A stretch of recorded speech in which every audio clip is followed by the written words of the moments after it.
Avant de commencer la vidéo, j'aimerais que vous laissiez un like et que vous vous abonniez à la chaîne. Cela aide énormément.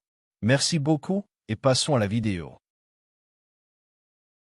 Décembre 1805.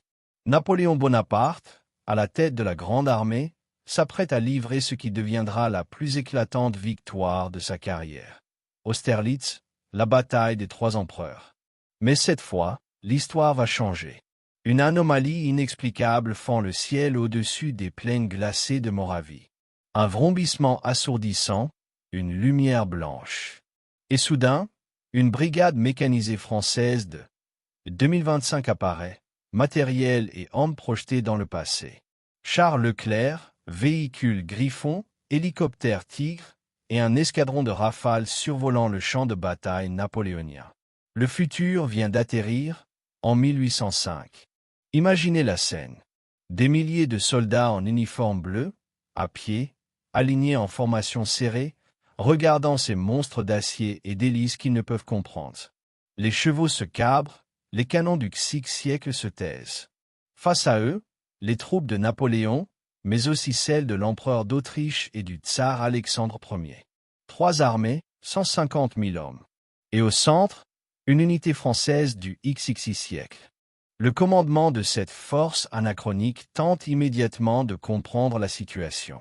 GPS inutilisable, satellite hors de portée, aucune communication possible avec le monde moderne. Mais les munitions, les carburants et les systèmes de combat fonctionnent encore. Ils sont seuls, coupés du temps, mais technologiquement invincibles. En face, Napoléon, pragmatique, avance à cheval pour observer ses visiteurs. Il croit d'abord à une arme autrichienne.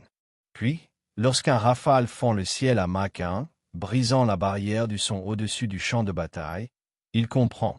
Ce qu'il voit dépasse toute logique. À 8 heures du matin, la bataille d'Austerlitz 2.0 commence. Les troupes impériales déploient leurs lignes sur les hauteurs de Pratzen. Mais cette fois, au lieu d'artillerie à poudre noire, une salve de missiles MMP par des véhicules modernes. Les explosions déchirent la brume matinale. En quelques secondes, les canons russes et autrichiens sont réduits au silence. Le bruit est assourdissant, inhumain pour les soldats du VIe siècle.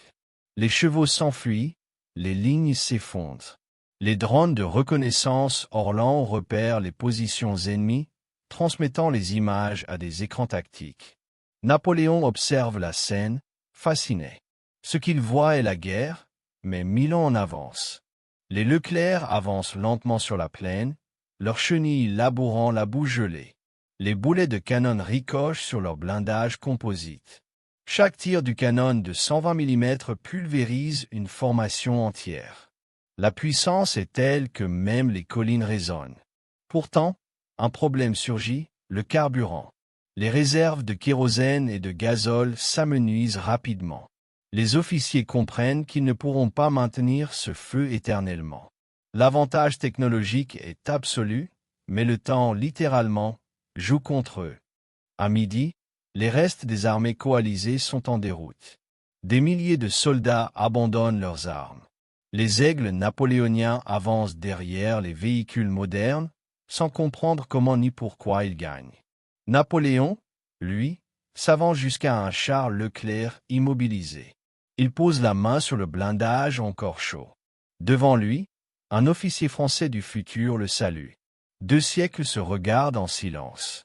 Le conquérant comprend alors. Ce qu'il vient de voir est l'avenir de la guerre, une puissance que même lui, stratège suprême, ne pourrait contrôler.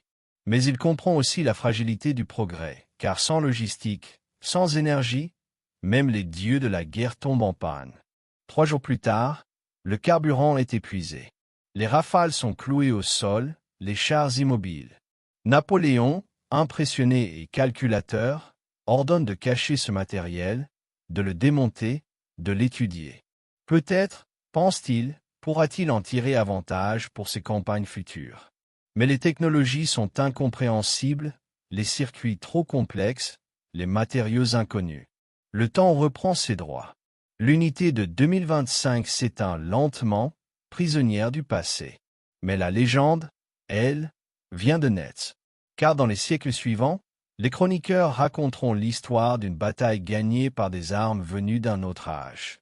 Et au milieu des ruines de la Moravie, un général français aurait dit « Ce jour-là, Napoléon a vu le futur. Et il a su qu'un jour, ce futur le dépasserait. » Et vous, que se passerait-il si l'histoire s'inversait à nouveau? Si le passé, cette fois, décidait de riposter au futur?